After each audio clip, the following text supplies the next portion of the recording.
আহারে, সারাদিন খেটে মরছে, কিন্তু ধান তো ঠিকমতো হচ্ছে না। হায় রে কপাল। ও রামু, তুমি কি আবার নদীর জল দিয়ে ধান ভিজাও? হ্যাঁ রে হরি, বইয়ে পড়েছিলাম ধানকে বেশি জল দিতে হয়, তাই সারাদিন সেচ দিই।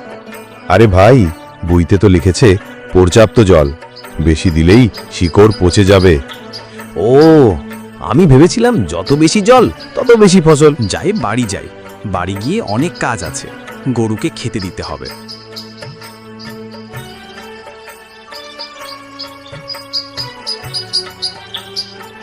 আমার সোনা গরু, তাড়াতাড়ি খেয়ে নে, আমাকে অনেক দুধ দিতে হবে। তুমি আবার গরুকে কি খাওয়ালে আজ? দুধ বেশি দেবে বলে কোক খাওয়ালাম। হায় হায়, গরুকে কোক? এখন যদি পেট ফেটে মরে যায়?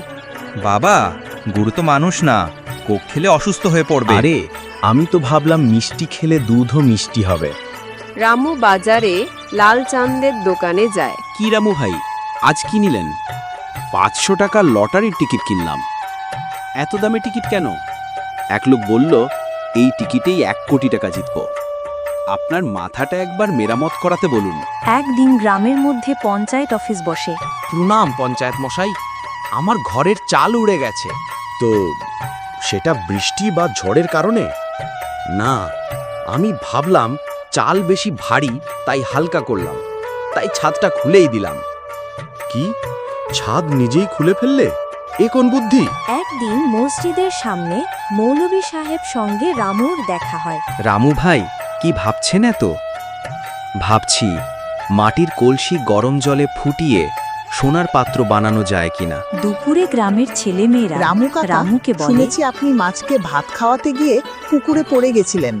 হ্যাঁ, ভাবলাম যদি মাছও ভাত খায় তাহলে বড় হয়ে আমার ধান ক্ষেতের পাহারা দেবে। রামু কাকা, আপনি পৃথিবীর সবচেয়ে মজার লোক। সূর্য এবার দিনের শেষে পশ্চিম দিকে অস্ত যায়। রামুও রাত হওয়ার সঙ্গে সঙ্গে বাড়ির দিকের পথে হাঁটতে শুরু করে।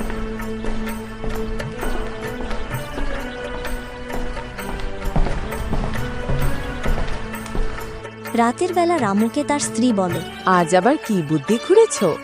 আমি আমাদের পানের বড় যে টিভির অ্যান্টেনা বসিয়ে দিয়েছি। কেন? ভাবলাম গাছেও যদি টিভি দেখা যায় তাহলে গাছগুলো গান শুনে তাড়াতাড়ি বড় হবে। গ্রামের সভায় পঞ্চায়েত প্রধান রামুকে বলে, রামু, তোমার বোকামি শুনে তো আমরা হাঁফিয়ে গেছি, কিন্তু একটা কথা, তুমি অন্তত সৎ আর পরিশ্রমী। হ্যাঁ, বোকা হলেও কারো ক্ষতি করোনি। আসলে বোকা না, তুমি সরল। আর এই সরলতাই আমাদের মুখে হাসি এনে দেয়। তাই তো বলি, আমার স্বামী 1 নম্বর বোকা, তবে 1 নম্বর ভালো মানুষও। ঠিক বলেছ মা, আমার বাবা সত্যিই একজন সরল ও ভালো মানুষ। রামু চাষি সত্যিই বোকা ছিল, কিন্তু তার বোকামির মধ্যে ছিল সরলতা, মজার হাসি আর ক্ষতির বদলে খুশির ছোঁয়া। গ্রামের মানুষ তাকে ভালোবাসত কারণ সে মন থেকে ভালো, আর জীবনের সবচেয়ে বড় জিনিস ভালোবাসা, সেটা সে পেয়েছে। আমার ছোট্ট বন্ধুরা সবাই ভালো থাকবে। আবার দেখা হবে পরের ভিডিও।